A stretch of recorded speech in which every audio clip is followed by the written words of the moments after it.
Hola, buenas tardes. Mi nombre es Mercedes Sánchez Tejera, soy cardióloga infantil del Hospital Italiano y hoy voy a hablar sobre programación temprana de la hipertensión arterial. Es muy importante que empecemos a incorporar el concepto de los primeros 1000 días del corazón en los congresos de cardiología de adultos, porque muchas de las enfermedades crónicas no transmisibles van a empezar, eh, van a iniciarse en los primeros 1000 días.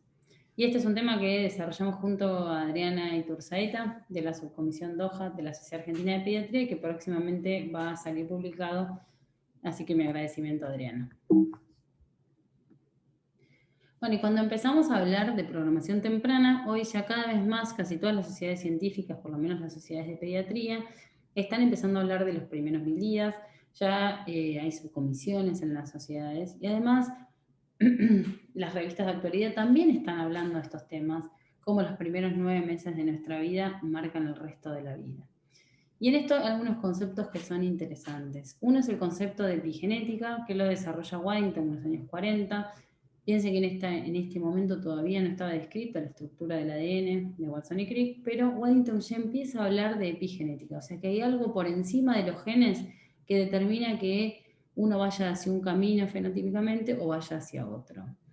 Y lo que él empieza a demostrar es que alterando el medio en donde crecen algunas especies, yo puedo cambiar su desarrollo fenotípico final. Entonces determina esto que se llama el landscape epigenético, en donde uno va a ir hacia uno u otro camino de acuerdo hacia cómo se altere el medio ambiente.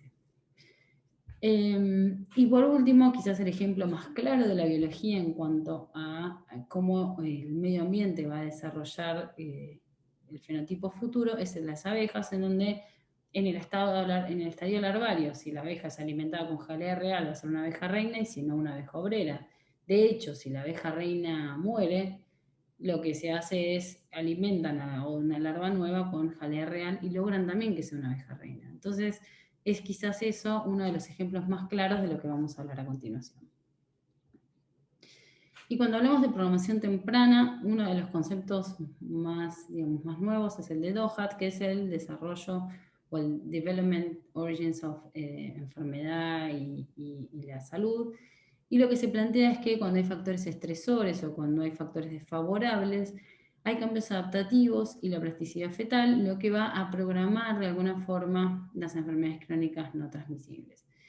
Y va a generar el fenotipo de hipertensión del adulto. No solamente lo va a generar en él, sino que además puede haber cambios epigenéticos que sean transgeneracionales. Por eso es tan importante el desarrollo de estrategias preventivas para cortar este ciclo de transmisión de enfermedad.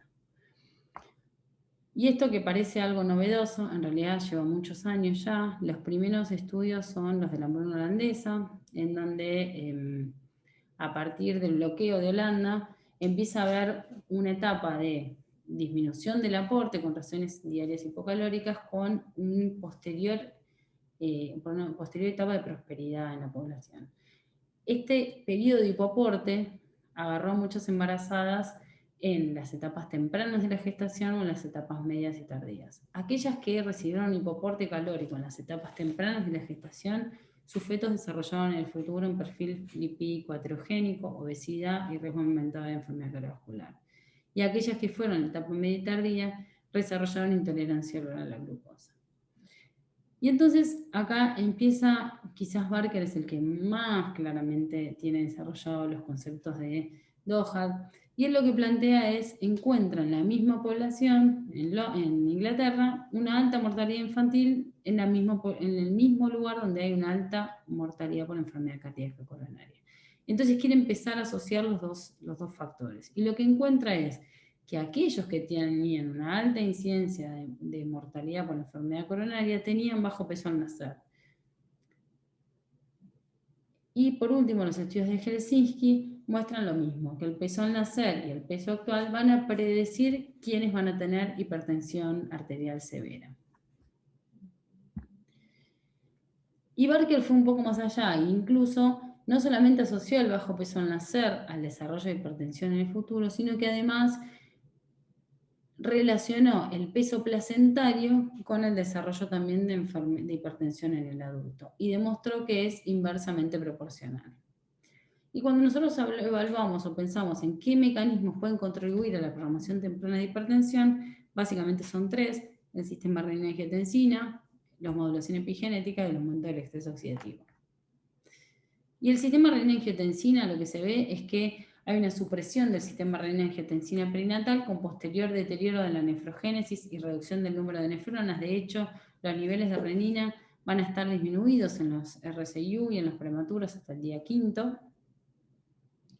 En cuanto a la modulación epigenética, nosotros sabemos que se suponen cambios en la expresión génica, regulan su función, pero sin alterar la secuencia de ADN. Lo que genera tanto la metilación del ADN como la modificación de histonas, como la presencia de los microARN o los ARN de interferencia, es abrir o cerrar la cromatina y de esa forma permitir que algunos genes se expresen o no. Pero estos cambios lo que pueden generar es en el sistema renina-angiotensina, en el tono vascular, en el transporte iónico o en los receptores adrenérgicos, generando así modificaciones en los genes relacionados con el desarrollo futuro de hipertensión. Y cuando buscamos sobre si había en la bibliografía en Argentina o había líneas de investigación que estuvieran trabajando en Argentina, encontramos algunas cosas. Uno es este trabajo de la Revista Argentina de Cardiología del año 2021, que en realidad lo que hicieron es evaluar predictores bioinformáticos de la asociación entre RCIU y enfermedad, hipertensión en el adulto, obesidad y síndrome metabólico, y para intentar identificar cuáles serían los genes cardinales que están asociados a estas enfermedades. Y a través de modelos bioinformáticos pudieron encontrar algunos de esos genes. Por otra parte, otra de las líneas de investigación, quizás ya en el adulto lo hicieron en Argentina, pero hay algunos trabajos también de la programación fetal sobre el acortamiento telomérico. Los telómeros son importantes en la estabilización del cromosoma y lo que se ve es que en la medida en que uno crece, los telómeros se van acortando y eso en general se asocia a casi todas las enfermedades crónicas, tanto el cáncer como la hipertensión, las enfermedades cardiovasculares. Y lo que demostró Mariana Telechea, que trabaja para el CONICET, es el impacto de la hipertensión en el acortamiento telomérico y vio cómo se van acortando los pacientes que tienen hipertensión arterial.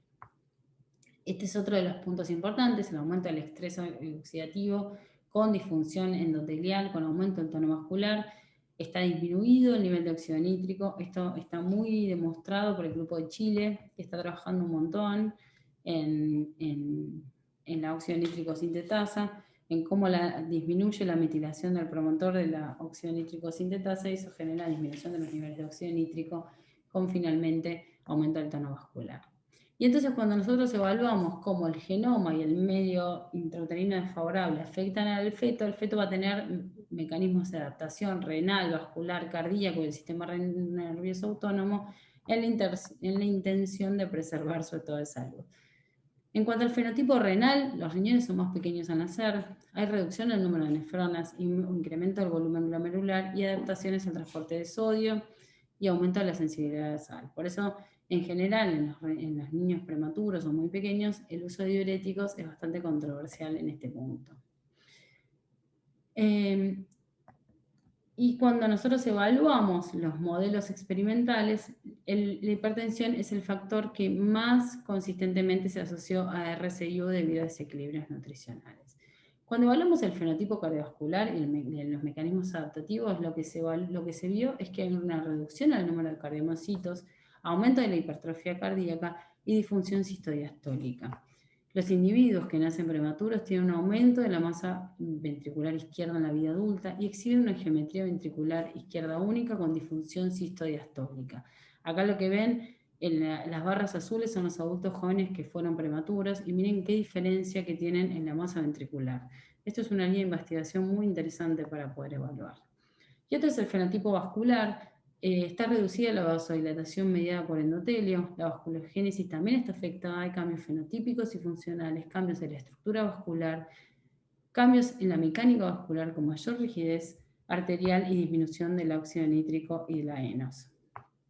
Este es un trabajo de Lewandowski que es muy claro en la asociación inversamente proporcional entre la edad gestacional, el peso al nacimiento y el desarrollo de enfermedad cardiovascular.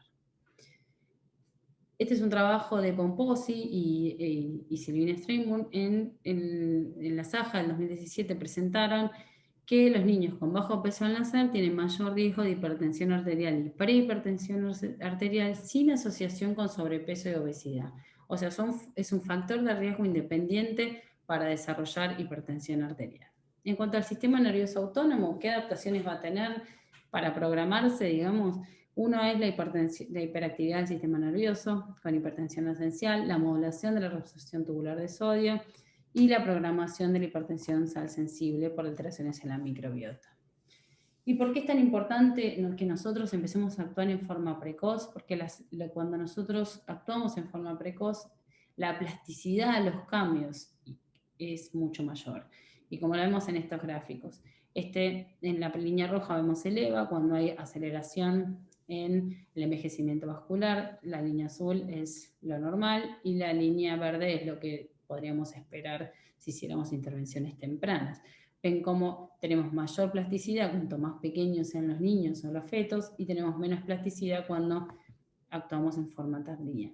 Entonces, ¿dónde vamos a tener que actuar? En todos los estadios, en el estadio de preimplantación, en el embarazo, en el recién nacido, en el lactante y en el niño y adolescente. ¿Por qué? Porque tenemos mecanismos epigenéticos y mediadores bioquímicos que si no alteramos el círculo de enfermedad puede haber herencia transgeneracional. Entonces tenemos que actuar en todas las líneas y en todas las etapas de la vida para poder lograr adultos sanos. Como conclusión, entonces nosotros tenemos que tener estrategias primarias y primordiales para poder disminuir los factores adversos y poder actuar en forma precoz para lograr que tengamos adultos sanos, considerando que la programación de las enfermedades cardiovasculares del adulto sean en los primeros 1000 días de vida. Muchas gracias.